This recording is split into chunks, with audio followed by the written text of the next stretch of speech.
semua urusan, termasuk akademik itu bisnis sebenarnya. Ya. Bahkan ada bisnis akademik, bimbel. Nah, semuanya itu sejak awal anak-anak itu perlu terpetakan bisnis.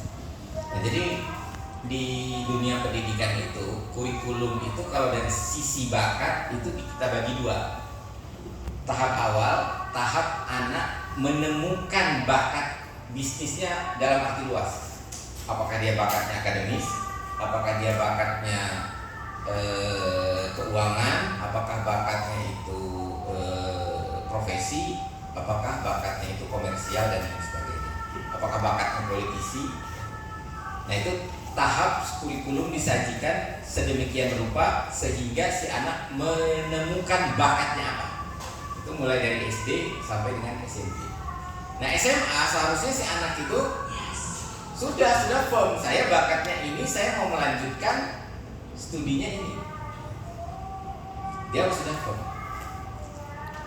Kalau sampai umur 16 tahun belum tahu bakatnya, berarti something wrong dengan penyajian kurikulum, bukan kurikulumnya. Cara kurikulum disajikan.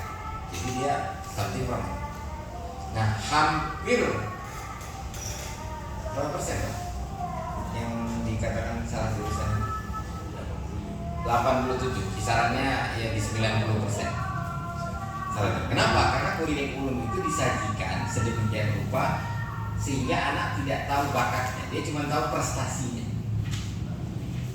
Prestasinya spesifik lagi, prestasi akademiknya saja. Sehingga terjadi apa yang disebut penyeragaman.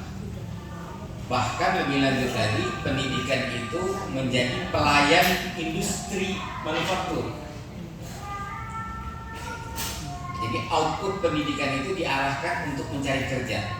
Konsekuensinya adalah pengangguran. Karena lapangan kerja selalu lebih sedikit daripada mencari kerja. Tenaga kerja. Itu sudah hukum alam. Tetapi pekerja yang sesuai bakatnya, pebisnis yang sesuai bakatnya itu selalu lebih sedikit dari lapangan pekerjaannya atau lapangan bisnisnya. Nah, kalau supply-nya lebih banyak daripada demand-nya, maka harganya rendah. Kalau supply-nya lebih sedikit daripada demand-nya, maka harganya tinggi. Jadi kalau orang berbisnis karena bakatnya, dia value-nya tinggi. Kalau orang bekerja karena bakatnya, dia value-nya tinggi. Tapi kalau orang bekerja tidak sesuai bakatnya, nah, di satu sisi value-nya turun, di sisi lain dia juga nggak sesuai bakat, itu ada konsekuensinya. Nah, inilah selama ini yang terjadi, di mana orang hanya berfokus pada kompetensi yang kemudian dikurai menjadi ASK, mengabaikan T-nya.